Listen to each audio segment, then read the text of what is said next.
Well, it was entertaining, but I suppose that that entertainment wasn't good for you in the first half. No, I mean, Dunfermline were by far the better team in the first half. They probably should have been out of sight, the amount of domination they had in the game. It's the most passive, the least aggressive we've ever been in a football match since I've been at the football club. We worked on the game plan all week.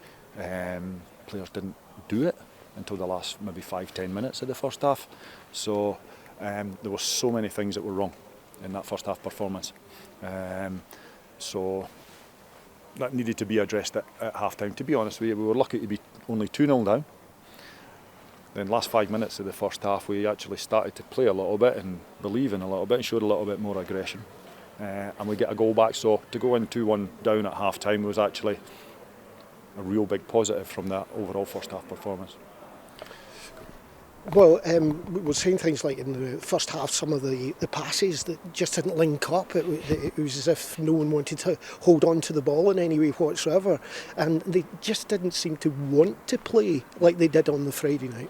There was no pressure on the passing as well. It was just like players had plenty of time on the ball, but the passes were wide, they were out the park, they were straight into opposition players. The lack of quality in the passing was really poor. As you say, the quality was there on Friday night, but not so much today.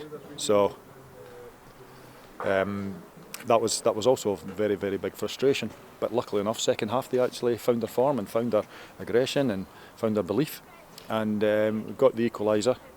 And then, to be fair, near the end of the game, it looks as if there was only one team going to win it. And Franny Amartey in the second half was the flying player that you had on the Friday before. In the first half, he just didn't seem to be able to get going. No. Listen, their fullbacks did very, very well. In the first half especially, they sort of nullified Logan and Franny. In the second half, they got a little bit more joy, but not as much as we had hoped. But they still stuck to their task. They still got into areas and they asked questions, and we got the equalising goal. We had one or two close things cleared off the line, goal chopped off, potential penalty shout. Listen, sometimes these things go for you. At the moment they're not falling for us, but you're hoping over the season we get one or two breaks like that maybe go our way. But listen, when you're 2-0 down in this league and you're able to come back to 2-2, it could prove a really good point, albeit frustration because of the momentum we had in the game in the second half. Now, what do you take tonight? Well, it's Tuesday, isn't it? The next game as well. I was going to say next Saturday there, Morton, another of these really tough games. Yeah, it certainly is. They've always been really good physical battles, some good quality at times as well. Now we're looking forward to the game. We'll head up there. Hopefully the lads have taken a lot of positives from the second half performance. Hopefully we can forget the way they performed in the first half. But second half they can take a lot of positives. We can hark back to the Wraith Rovers performance as well with the 10 men.